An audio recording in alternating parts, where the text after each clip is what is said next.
नमस्कार दोस्तों, स्वागत है आपका अपना YouTube चैनल अमर एडू पॉइंट में। तो आज हम कक्षा 8 के विज्ञान के अध्याय 2 का सूक्ष्मजीव मित्र एवं शत्रु के सबसे महत्वपूर्ण 20 प्रश्नों का हल करेंगे। ये प्रश्न आपकी परीक्षा के लिए बेहद महत्वपूर्ण है। वीडियो का अंत तक जरूर देखिए और सभी प्रश्नों का उत्तर देने की कोशिश करें। तो चलिए शुरू करते हैं। तो पहला क्वेश्चन है, सूक्ष्मजीव किसे कहते हैं?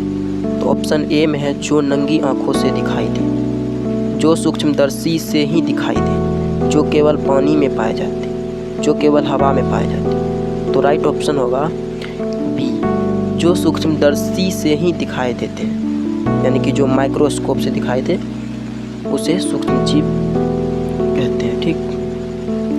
दूसरा, सूक्ष्मजीवों का अध्ययन किसके द्वारा किया जाता है?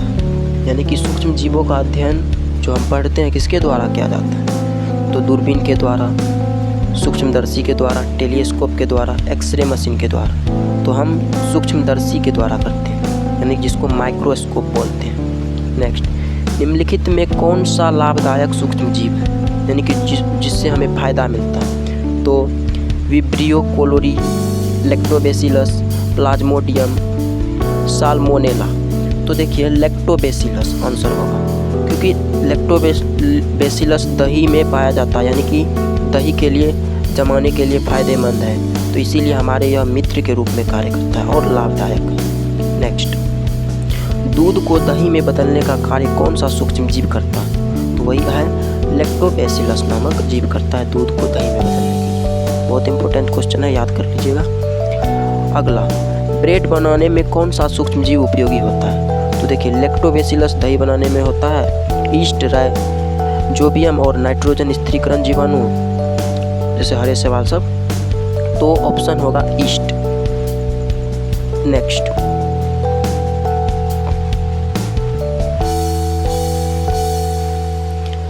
निम्नलिखित में कौन सा हानिकारक सूक्ष्म जीव है?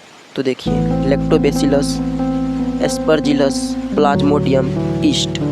ये ए नंबर और बी और डी नंबर ये तीनों जो है ना हमारे मित्र हैं, जबकि प्लाज्मोडियम से मच्छर काटने से जो बीमारी फैलता है वो प्लाज्मोडियम से ही उत्पन्न होता है। तो यह कहीं ना कहीं हमारे लिए हानिकारक सूक्ष्म जीव है। तो option number C answer correct होगा। अगला, हैजा किसके कारण होता है? तो देखो salmonella, vibrio cholerae, rhizobium, clostridium.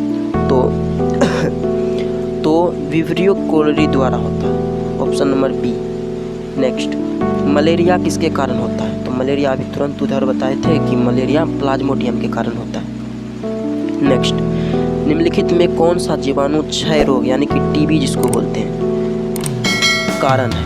तो देखो माइकोबैक्टीरियम और ट्यूबरकुलोसिस नामक सूक्ष्म जीव यानी कि जीवाणु जो है टीबी का कारण बनता है। ठीक।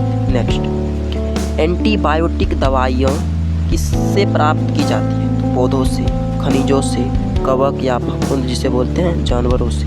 तो ऑप्शन नंबर सी होगा, क्योंकि कवक और फफूंदों से ही एंटीबायोटिक दवाएं प्राप्त की जाती हैं। नेक्स्ट, पेनिसिलिन की खोज किसने की थी? तो पेनिसिलिन की खोज अलेक्जेंडर फ्लेमिंग ने की थी। निम्नलिखित में कौन सा जैव उर्वरक है? Urea, DAP, rhizobium, potash. तो राइट आंसर होगा राइजोबियम। नेक्स्ट, राइजोबियम पौधों के साथ किसका निर्माण करता है? पत्तियां, फूल, जड़, गांठें या बीज। तो जड़ और गांठों का आंसर होगा। ठीक। नेक्स्ट, नाइट्रोजन स्थिरीकरण की प्रक्रिया कौन सा सूक्ष्म जीव करता है? तो राइजोबियम जो है ना नाइट्रोजन स्थिरीकरण की प्रक्रिया करता है। नेक्स्ट, सीवेज उपचार में यानी कि सीवेज का जो ट्रीटमेंट करते हैं हम, कौन से सूक्ष्म जीव उपयोगी होते हैं? तो अपघटक जीवाणु जो है इम्पोर्टेंट होते हैं। नेक्स्ट, खाद बनाने की प्रक्रिया में कौन से सूक्ष्म जीव उपयोगी होते हैं? तो वही अपघटक जीवाणु।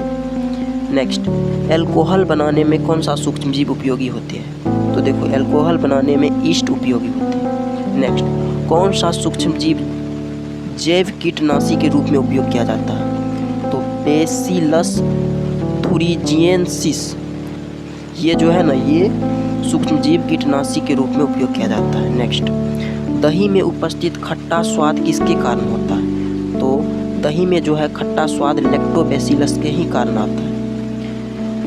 अगला नेक्स्ट, मानव शरीर में विटामिन के निर्माण में कौन से सूक्ष्मजीव सहायक होते हैं? तो ई कोलाई मानव शरीर में विटामिन के निर्माण में सहायक होते हैं। दोस्तों, उम्मीद है कि आपको कक्षा 8 विज्ञान अध्याय 2 के ये महत्वपूर्ण प्रश्न पसंद आए होंगे। यदि वीडियो उपयोगी लगा हो तो लाइक करें और अपने दोस्तों के साथ शेयर करें, और अमर EDU पॉइंट चैनल को सब्सक्राइब करना न भूलें। मिलते हैं तब तक के लिए अगली वीडियो में एक और महत्वपूर्ण अध्याय के साथ। धन्यवाद।